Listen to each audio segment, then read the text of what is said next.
Hello and welcome to the Royal Road School of Carmelite Prayer. A link to the Praying with Teresa of Avila website has been provided below to enable you to find the notes and the audio of today's presentation, along with the catalog of offerings on this channel. Today's topic is Part 5, Teresa's teaching on prayer. The article was taken from Teresian prayer, prepared by Carmelite Nuns and published in the Carmel Clarion of January through March 2011. Saint Teresa's person and message, along with the Carmel itself, cannot be explained without speaking of prayer. The study of Teresian prayer gives us access to the whole of her life and teaching, while allowing us to gain an understanding of the Carmelite vocation. All the elements that make a qualified teacher of prayer can be found in Teresa. A vast experience of prayer, along with a profound understanding of the grace received from God in prayer, and finally, an ability to communicate her experience, both verbally and in writing. Prayer is a learned practice. Therefore, Teresa's immediate concern was really how to teach prayer and to make a praying person. Prayer is a gift, but needs soil and care to grow and mature. The Way of Perfection is her essential book on Teresian prayer. She spends a long time explaining the things necessary for those who seek to advance on the way of prayer. She is categorical. No one can be a contemplative without the following three things: charity, detachment, and humility. Anyone practicing these theological virtues, gained at baptism, will be very advanced in the service of the Lord, even though her prayer is poor and does not reach mystical states. For Teresa, to teach prayer is to teach someone how to live, or really simply just how to be. It's not about teaching a technique. It's about renewing the person inwardly. Teresa is consistent and logical in her definition of prayer. She tells us that it's an intimate, friendly sharing. The three essential virtues of charity, detachment, and humility aim at promoting attitudes that define the new man. In other words, the friend of God. Teresa states clearly the aim of her teaching.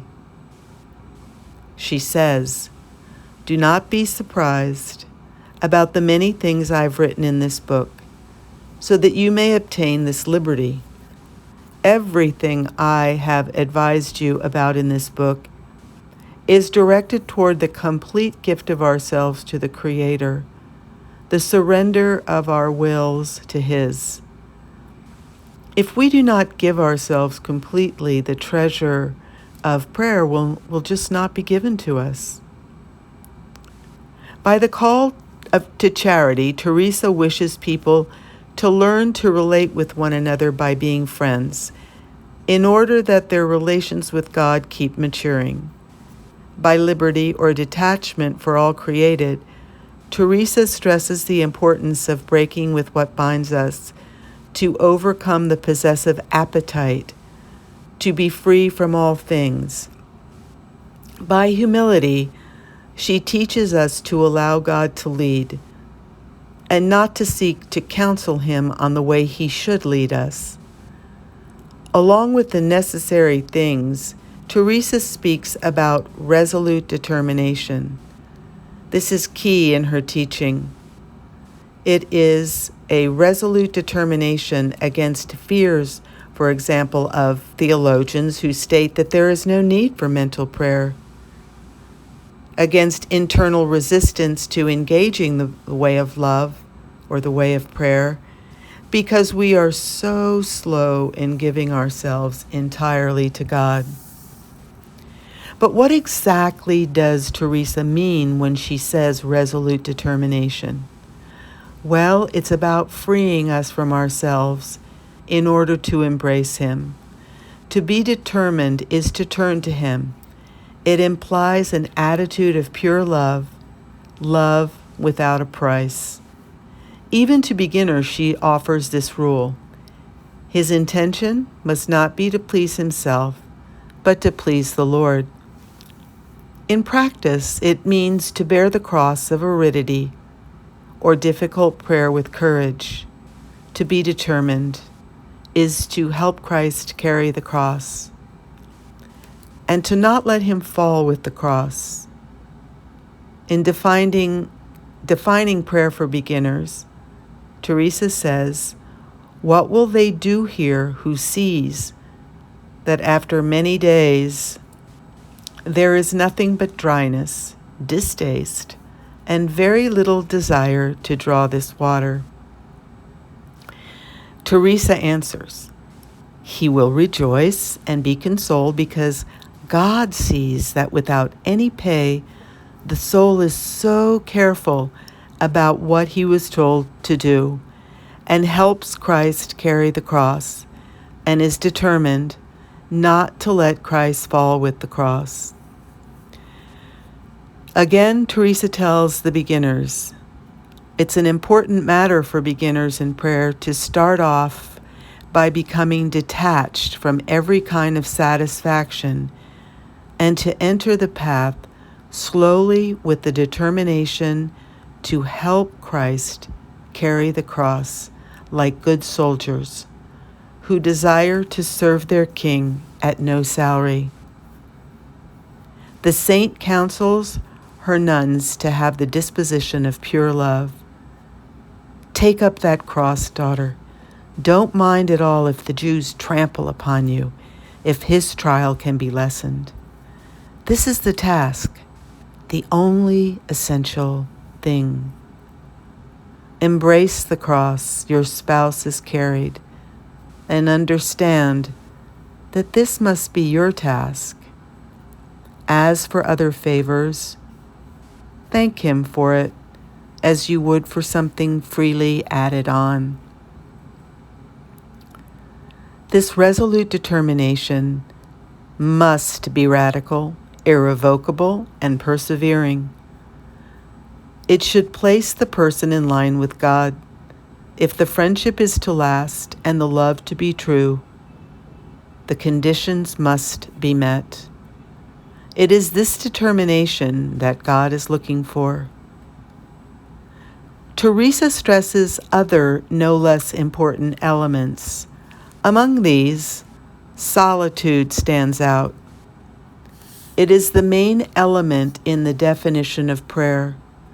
Intimate sharing in solitude, friendship, and prayer is a turning to God of human friendship. Seeks the stamp of solitude, and it creates solitude.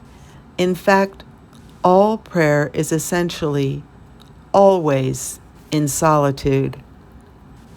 Training ourselves to solitude is important to becoming a praying person. Solitude is for listening to Him and to get to levels of ourselves that elude us. It is inhabited solitude. Teresa says, "Then since you are alone, strive to find a companion." Well, what better companion than the Master himself who taught you this prayer? Praying alone is going towards someone. The link between prayer and solitude is so close that Teresa considers that it is a sign for the discernment of prayer. She states, "This desire for solitude is continually present, in souls that truly love God. Growth in prayer is manifested by an increasing desire for solitude. With regard for physical solitude, Teresa says, "Get used to solitude, which is a great help for prayer. Spiritual solitude is solitude from loves that prevent meeting with Him. It is an eager attention, a loving attraction towards the friend, and the presence of one's entire being to Him. This results in not going out from that center. The essential and the best of the person is always with Him. Spiritual solitude is inwardness." Teresa also encourages us to seek association with other persons having the same interest, shared prayer. Friendship with those who practice prayer safeguards and strengthens personal prayer. It also trains one to pray. The saint attributes extraordinary importance to the group. She states, "The complete remedy of the soul lies in consulting the friends of God, or with people of prayer." It's a wonderful thing for a person to talk to those who speak about this. Teresa rejoices at the conduct of her sisters. "Sometimes it is a particular joy for me to see these sisters gathered together and feeling such great joy at being in the monastery that they praise our Lord as much as possible." Teresa feels that without a wise and experienced teacher, it will be almost impossible to make progress in prayer. She complains that a good teacher is hard to find, and so her teaching seeks to supply for this possible lack. So in conclusion, prayer defines and embraces the entire spiritual life according to Teresa.